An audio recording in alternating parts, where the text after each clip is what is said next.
Elias's footsteps crunched against the frost-covered ground as he ventured deeper into the ancient forest. The air was unnaturally still, as if the trees themselves were holding their breath, watching, waiting. Shadows stretched long and menacing under the pale light of the full moon, their shapes twisting into grotesque forms that seemed to move just beyond the edge of his vision. The deeper he went, the quieter it became. The usual symphony of forest life, chirping crickets, rustling leaves, was conspicuously absent, replaced by an oppressive silence that clung to him like a second skin. The stories of the Wendigo's forest had always been dismissed as campfire tales, yet here, amidst the suffocating stillness, the legends felt alive. As Elias pressed on, he noticed symbols carved into the bark of the surrounding trees, intricate, ancient patterns that pulsed faintly in the moonlight, as though alive. He paused to trace his fingers over one of the carvings, the texture strangely warm despite the cold night air. A sudden gust of wind swept through the trees, carrying with it a distant, mournful wail that sent a chill racing down his spine. The sound grew louder, weaving through the forest like a serpent, calling him forward. Against his better judgment, Elias followed the eerie noise, his flashlight casting trembling beams of light across the gnarled trunks. The air began to thicken, filled with a putrid metallic stench that made him gag. A faint glow appeared ahead, flickering like a dying ember, and he quickened his pace despite the mounting dread curling in his stomach. When he reached the source, his breath hitched. In a small clearing lay a circle of stones blackened by fire. At its center, charred remains of what appeared to be animal bones were arranged in a grotesque spiral, each piece meticulously placed. The surrounding trees bore claw marks, as though something enormous had raked its talons against them in a fit of rage. The earth was damp and sticky, darkened by what Elias could only assume was blood. Then he felt it, a presence, the unmistakable sensation of being watched. Slowly he turned, scanning the darkness, but nothing moved. His flashlight flickered, casting erratic shadows that seemed to shift unnaturally. From the corner of his eye, he caught a glimpse of something, tall, gaunt, with glowing eyes that burned like embers. He swung the flashlight toward it, but the beam revealed only empty space. The wailing returned, louder now, almost desperate, as if begging him to run.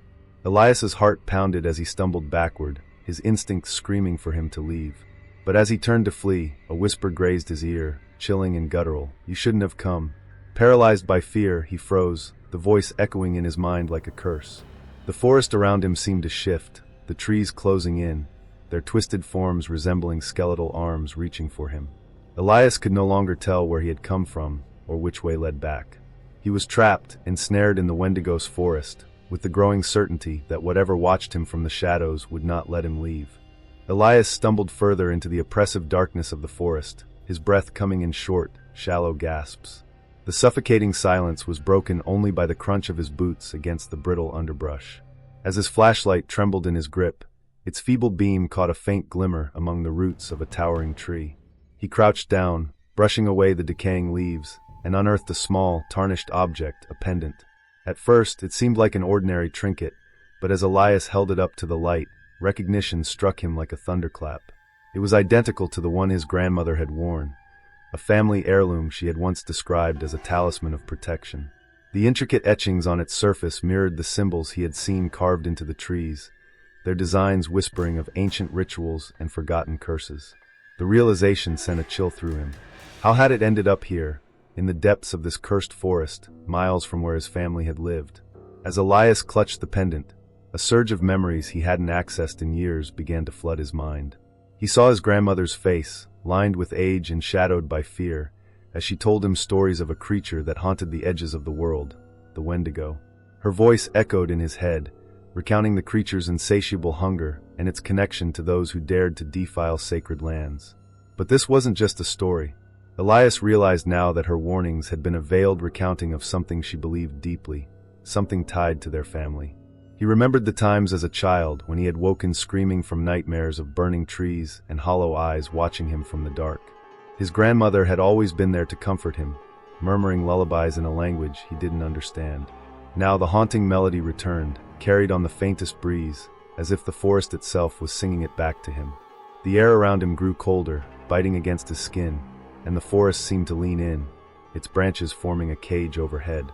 The pendant in his hand grew warm, almost unbearably so, and the etchings began to glow faintly, illuminating his face in an otherworldly light.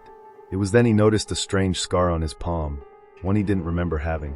The mark was shaped like one of the symbols on the pendant, and as he stared at it, the pain came, sharp and searing, as if the mark had just been burned into his flesh. Elias cried out, dropping the pendant, but it didn't hit the ground. Instead, it hovered in the air, spinning slowly as if caught in an unseen current. His surroundings began to shift. The forest floor dissolved into ash, the trees faded into ghostly outlines, and he found himself standing in what appeared to be a village engulfed in flames.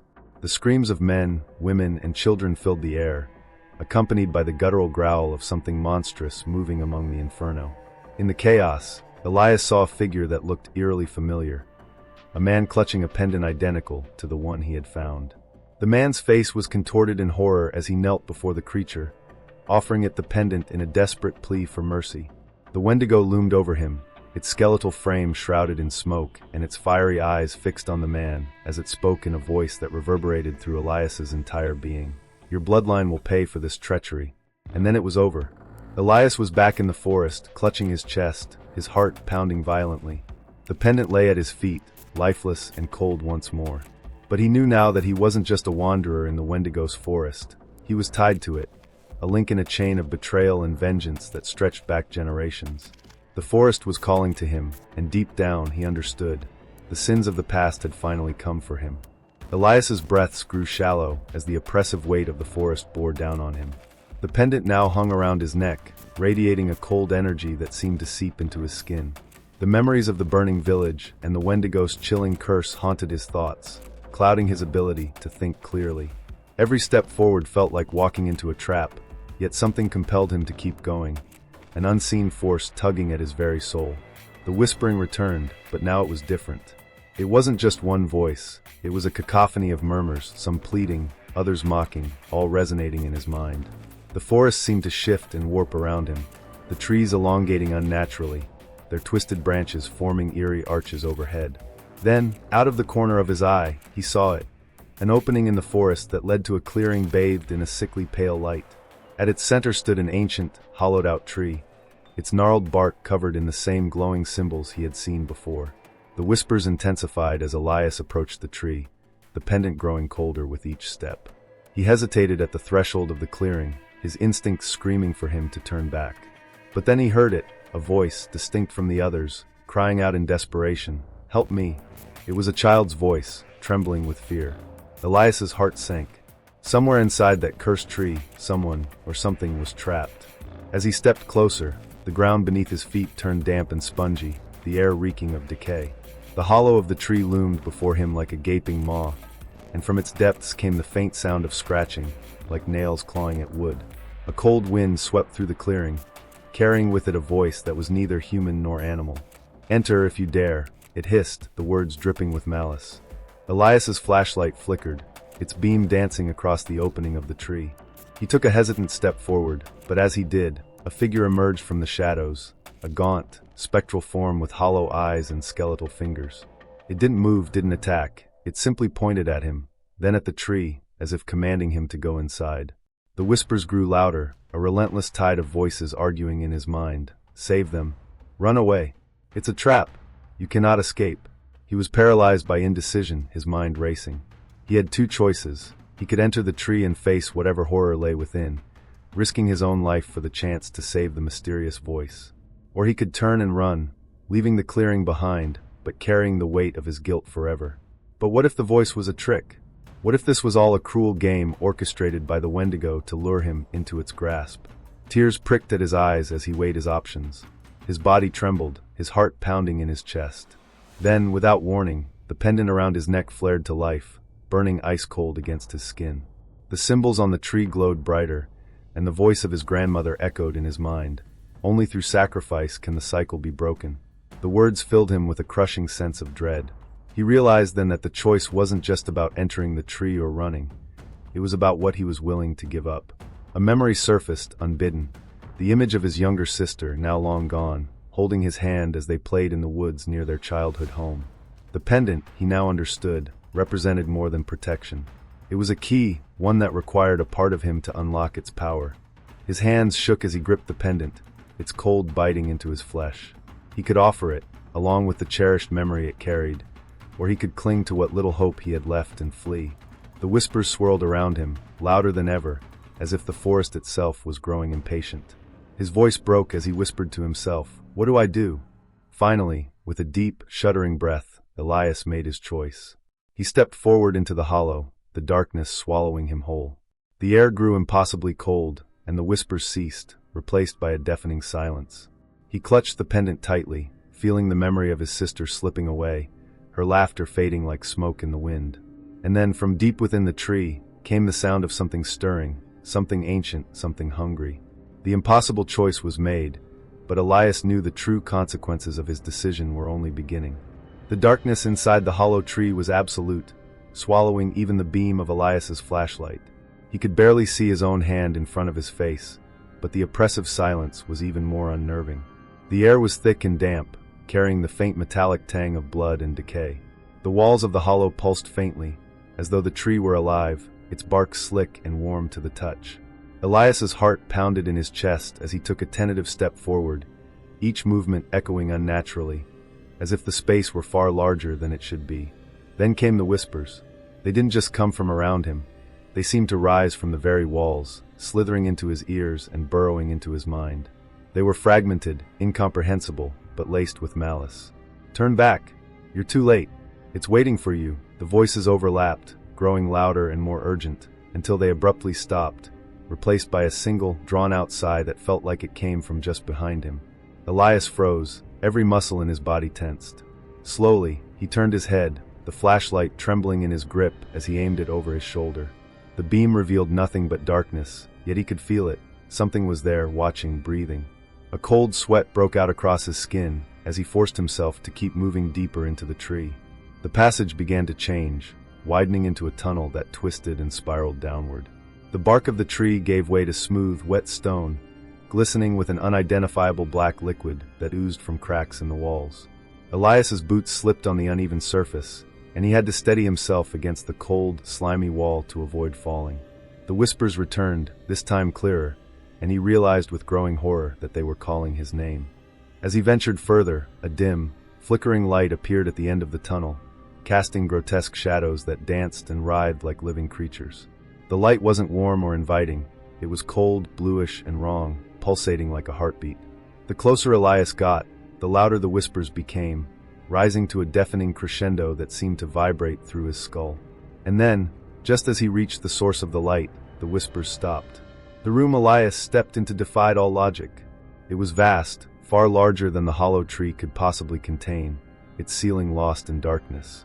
At the center stood a massive, jagged altar carved from obsidian, its surface etched with symbols that glowed faintly with the same eerie blue light.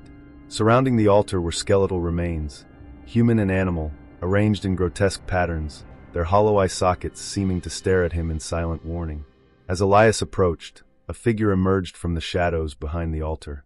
It was tall and impossibly thin, its body wrapped in tattered, dark fabric that fluttered despite the still air. Its face was obscured by a hood, but its eyes glowed like embers, piercing through the darkness. The figure extended a bony hand, and in its grasp was a single, blood-stained feather that seemed to pulse with a life of its own. "Why have you come here?" the figure rasped, its voice a chilling blend of a whisper and a growl. Before Elias could answer, the figure raised its other hand, and the room seemed to shift around him. The walls twisted and stretched, the ceiling collapsing into a vortex of shadows. Shapes began to move within the darkness, long, skeletal limbs and glowing eyes, their owners whispering his name in voices dripping with malice. Elias stumbled backward, his mind reeling. The room seemed alive, pulsating with an ancient, malevolent energy. The figure stepped closer, its glowing eyes burning brighter as it spoke again. "You carry the mark. You cannot hide from what you are." The pendant around Elias's neck burned cold against his chest, and he instinctively clutched it, hoping it would offer some form of protection. But the figure laughed, a sound that reverberated through the room like 1,000 knives scraping against stone. "That trinket cannot save you. It only delays the inevitable." The whispers began again, louder this time, and Elias realized they weren't coming from the shadows. They were coming from the bones that surrounded the altar. The remains began to shift and move, as though reassembling themselves into grotesque, incomplete forms. The room filled with the sound of cracking bones and wet, squelching noises as the skeletons rose, their hollow eyes glowing with the same blue light as the symbols on the altar. Elias's instincts screamed at him to run, but his feet felt rooted to the ground. The figure pointed toward him, and the skeletal creatures turned their gaze in his direction, advancing slowly. Their movements were jerky and unnatural, their bones grinding together with each step.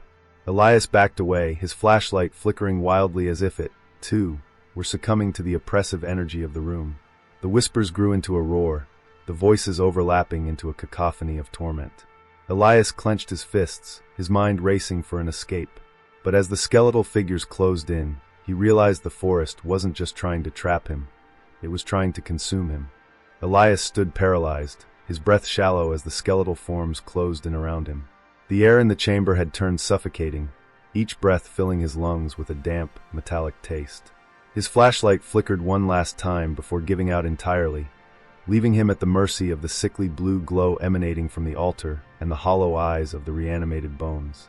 Every nerve in his body screamed for him to run, but his legs refused to move, as if the weight of the forest's curse held him in place. The whispers returned, louder and clearer now, as though they were no longer coming from the shadows but from within his own mind. They spoke to him, each voice dripping with malice and manipulation. "You're weak, Elias. You can't escape. Give in, it's the only way." The voices overlapped, their venomous words feeding the terror that gripped him. He clutched the pendant around his neck, its icy surface biting into his palm, but its once reassuring presence now felt feeble against the overwhelming dread. The skeletal figures stopped their advance, forming a circle around him as the robed figure at the altar stepped forward. Its glowing eyes bore into his soul, and it raised a spindly, clawed hand. The ground beneath Elias trembled, and the walls of the chamber seemed to melt and shift, warping into grotesque, pulsating shapes. Images began to form in the air around him, visions pulled from the depths of his fears. The first was of his sister, her face pale and lifeless as she stood in the same forest clearing he had entered hours ago. Her eyes, once filled with warmth, now glowed with the same eerie blue light as the altar. She opened her mouth to speak, but no words came, only the sound of a low, guttural growl that sent shivers down Elias's spine. The vision shifted, showing her reaching out for him, her lips mouthing the words, "Why did you leave me?" Elias staggered backward, his mind reeling. The vision dissolved, replaced by another, his childhood home, engulfed in flames. The familiar creak of the wooden floorboards and the scent of burning pine filled the air. He saw himself as a child, huddled in a corner, while shadowy figures with glowing eyes prowled outside the windows. His younger self cried out, but the sound was swallowed by the roar of the fire and the echo of his grandmother's voice. "The curse will find you." The visions grew more vivid, more invasive, until they became indistinguishable from reality.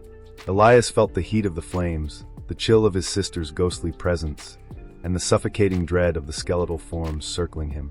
His thoughts spiraled into chaos, his perception of time and space unraveling. The robed figure's voice sliced through the cacophony, low and guttural yet impossibly clear. "Your fear binds you, Elias. But fear is also your salvation." The words seemed to wrap around him like chains, heavy and unrelenting. The whispers twisted into something darker, seductive, almost comforting. "Surrender to it. Let it guide you." The pendant around his neck began to pulse, its cold rhythm syncing with his frantic heartbeat.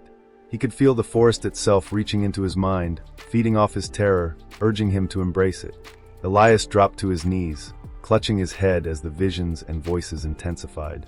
He saw himself standing before the altar, raising his hands in submission to the robed figure. The skeletal creatures knelt before him, and the shadows of the forest seemed to bow, recognizing him as their own. The vision filled him with dread, but also with a strange, dangerous allure. For a moment, he felt the pull of power, the promise of freedom from fear, if only he accepted it. But deep within, another voice emerged, faint and fragile, his grandmother's voice. "Fear is a poison, Elias, but courage is its antidote." Her words cut through the fog of terror, and he clung to them like a lifeline. He realized that the forest was not just showing him his fears, it was using them, twisting them into a weapon to break his will. Elias clenched his fists, his nails digging into his palms as he forced himself to stand. The visions wavered, the whispers faltered, and for a moment, the chamber seemed to recoil. The robed figure tilted its head, its glowing eyes narrowing. "You think you can resist?" it hissed, its voice dripping with disdain. The skeletal forms began to close in again, their hollow eyes glowing brighter as the whispers resumed, louder and more insistent than ever. Elias's body trembled, but he stood his ground. The pendant flared to life, its icy cold replaced by a searing heat that coursed through him. The visions began to crack and splinter, the forest's grip on his mind loosening. He could feel the fear clawing at him, trying to drag him back into the abyss, but he refused to give in. With a final surge of determination, Elias shouted into the darkness, "You will not take me." The words echoed through the chamber, reverberating like a thunderclap. The whispers fell silent, the visions shattered, and the skeletal figures crumbled into dust. The robed figure hissed, retreating into the shadows, its glowing eyes fading into the void. But the silence that followed was not reassuring. Elias knew this victory was temporary, that the forest had only retreated to regroup. The fear still lingered, a heavy presence in the back of his mind, whispering that the worst was yet to come. Elias stood trembling, the oppressive silence of the chamber pressing against him like a physical weight. The glow of the pendant around his neck flickered erratically, as if the power within it was faltering. The skeletal remains that had crumbled moments ago were gone, leaving only a void of darkness that seemed to hum with latent energy. The air was heavy with anticipation, as if the forest itself was holding its breath, waiting for him to take the next step. Suddenly, the ground beneath him shuddered violently, cracks spidering outward from the obsidian altar at the chamber's center. From within the cracks seeped a black, viscous substance that pulsed as though it were alive. A low, guttural growl resonated from the depths of the altar, vibrating through Elias's very bones. He took a hesitant step back, but the darkness around him surged forward, swallowing the edges of the chamber and leaving him stranded in an ever-shrinking circle of pale blue light. Then it emerged. The Wendigo. It rose slowly from the altar, its grotesque form towering over Elias. Its skeletal frame was impossibly thin, its gaunt limbs ending in razor-sharp claws that scraped against the stone. Its eyes glowed with a malevolent fire, and its face, elongated and inhuman, was adorned with jagged antlers that seemed to pierce the very fabric of reality. Its breath came in ragged, rasping gasps, filling the air with the stench of decay and blood. The creature spoke, its voice a chilling amalgamation of whispers and growls that seemed to come from everywhere at once. "You are the last," it hissed, each word dripping with venom, the final link in a chain of betrayal. "You cannot escape what is owed." The pendant around Elias's neck grew unbearably hot, its light dimming as the Wendigo stepped closer, its clawed feet leaving scorch marks on the ground. Elias's mind raced. He remembered the visions, the whispers, the feeling of the forest prying into his soul. He knew now that this was more than a random encounter. The Wendigo wasn't just a malevolent entity. It was the embodiment of the curse placed upon his bloodline. His ancestors had wronged this land, and now the creature demanded payment. The Wendigo extended a skeletal hand, its claws hovering inches from Elias's chest. "Choose," it commanded. "Give me what is mine, or be consumed." Images flooded Elias's mind, his childhood, his family, the pain and suffering that had followed every generation before him. He realized with a sinking dread that the creature wasn't asking for his life. It wanted something far worse. A memory surfaced, unbidden, his grandmother's voice, trembling as she recited an old warning. "The Wendigo does not kill. It devours. It feeds on what makes you human, your memories, your soul, your very essence." Elias felt the weight of the pendant around his neck, the talisman that had protected his family for so long, and he understood what was being asked of him. To break the curse, he would have to sacrifice not just his life, but everything that made him who he was. The Wendigo's glowing eyes bore into him, unrelenting. Elias's knees buckled, and he collapsed to the ground, clutching the pendant as tears streamed down his face. He could feel the creature's presence overwhelming him, its hunger clawing at the edges of his mind. But even as despair threatened to consume him, a spark of defiance ignited within. He gripped the pendant tightly, its heat searing his palm, and forced himself to his feet. "You won't take me," he said, his voice trembling but resolute. The Wendigo snarled, its antlers scraping against the chamber's ceiling as it loomed closer. "You have no choice," it growled, its voice shaking the ground. Elias closed his eyes, drawing on every ounce of courage he had left. He remembered his grandmother's lullabies, her unwavering faith that courage could break even the darkest curses. The pendant flared to life, its light blazing brighter than ever before, illuminating the chamber in a blinding glow. The Wendigo roared in rage, its form distorting and writhing as the light seared through it. But Elias's victory was short-lived. The pendant's power surged through him, and he felt it tearing something from deep within his soul. Memories flashed before his eyes, his sister's laughter, his grandmother's stories, the warmth of a childhood he had long tried to forget. Each memory burned away, leaving behind an aching void. The Wendigo's form shattered into fragments of shadow, dissipating into the void, but its final words echoed in the chamber. The curse is never broken. It only changes hands. As the light of the pendant faded, Elias collapsed to the ground, his body trembling. The chamber was silent now, the forest's oppressive presence receding. But he knew something fundamental had been taken from him. He could feel the emptiness inside, a hollow space where his memories had once been. The Wendigo was gone, but its mark remained, a haunting reminder that the forest's hunger was eternal. Elias lay on the cold, damp ground of the chamber, his breath ragged and his body trembling from the strain of the confrontation. The pendant around his neck, once a beacon of light and warmth, now hung cold and inert, its glow extinguished. The oppressive darkness of the chamber began to dissipate, but the silence that followed was deafening. For a brief moment, Elias thought it was over, that he had won. But then, the air grew heavy again, and a low, guttural growl reverberated through the space, sending a shiver down his spine. The shadows at the edges of the chamber began to coalesce, twisting and writhing like living things. From the void, the Wendigo emerged once more, its form even more grotesque than before. Its skeletal body now pulsed with dark energy, its antlers adorned with remnants of flesh and bone. Its eyes burned brighter, twin infernos of malevolence that seemed to pierce through Elias's very being. The creature let out a roar, a sound so unearthly that the walls of the chamber cracked and the ground beneath Elias's feet quaked. "You thought you could destroy me?" the Wendigo hissed, its voice a haunting mix of rage and mockery. "This is my domain. My hunger is eternal." Elias scrambled to his feet, his mind racing. The pendant had failed him, its power spent, and he had nothing left to defend himself. The creature's towering form loomed closer, its claws scraping against the ground, leaving scorched marks in their wake. As the Wendigo advanced, the chamber began to shift, its walls melting into a kaleidoscope of visions, each one a horrifying echo of the past. He saw his ancestors, one by one, standing before the creature. Each of them had been forced to confront it, and each had failed. Their faces twisted in agony, their bodies consumed by shadow as the Wendigo fed on their essence. Elias could feel their pain, their despair, and their lingering guilt. The creature wasn't just a predator, it was a force of retribution, feeding on the sins of the past and binding its victims to the forest for eternity. "You are the last," the Wendigo growled, its voice shaking the chamber. "Break the chain or join them." Elias's heart pounded as he realized the weight of what was being asked of him. The visions showed him the truth. The only way to end the curse was to confront the creature's power directly, to offer something that could never be replaced. But what did he have left to give? His memories were already fading, fragments slipping through his fingers like grains of sand. The Wendigo lunged, its claws slicing through the air, and Elias barely dodged in time. He stumbled backward, his foot catching on a jagged crack in the ground. He fell hard, pain shooting through his leg as he hit the stone. The creature advanced again, its shadow enveloping him. In that moment of desperation, Elias's gaze fell to the ground beside him. A faint, familiar glow caught his eye, the pendant. Though its light was dim, it pulsed faintly, as if responding to his determination. Summoning every ounce of courage, Elias grabbed the pendant and held it aloft. "You want me?" he shouted, his voice shaking but resolute.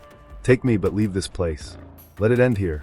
The Wendigo paused, its fiery eyes narrowing as it studied him. The chamber grew silent, the oppressive air thick with tension. For the first time, the creature hesitated, its form flickering as if uncertain. "You would sacrifice yourself?" the Wendigo hissed, its tone laced with disbelief. "Do you truly think that will stop me?" Elias's grip on the pendant tightened, the edges cutting into his palm. Blood trickled down his fingers, dripping onto the ground. The pendant's light grew brighter, feeding off his resolve. "I don't care what happens to me," he said through gritted teeth. "Just let this curse die with me."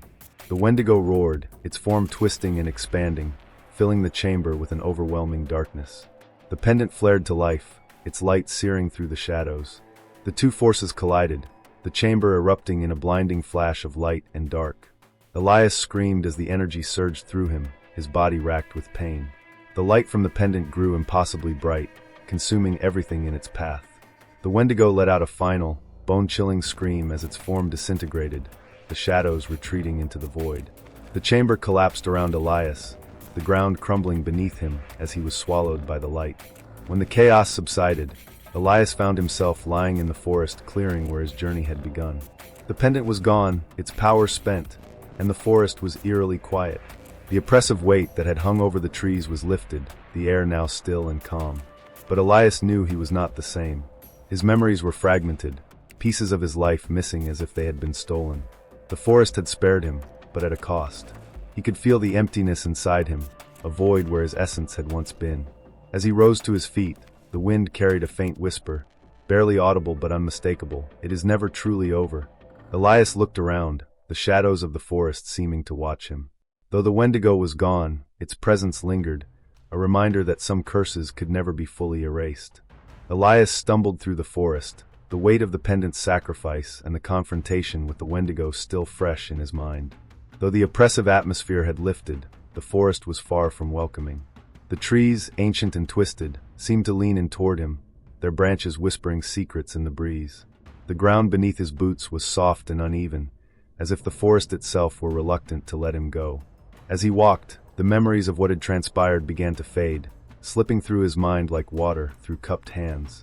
He clung to fragments, the roaring Wendigo, the blinding light of the pendant, the searing pain of sacrifice, but the details grew hazy. It was as though the forest was stealing pieces of him, ensuring he could never fully understand what had occurred.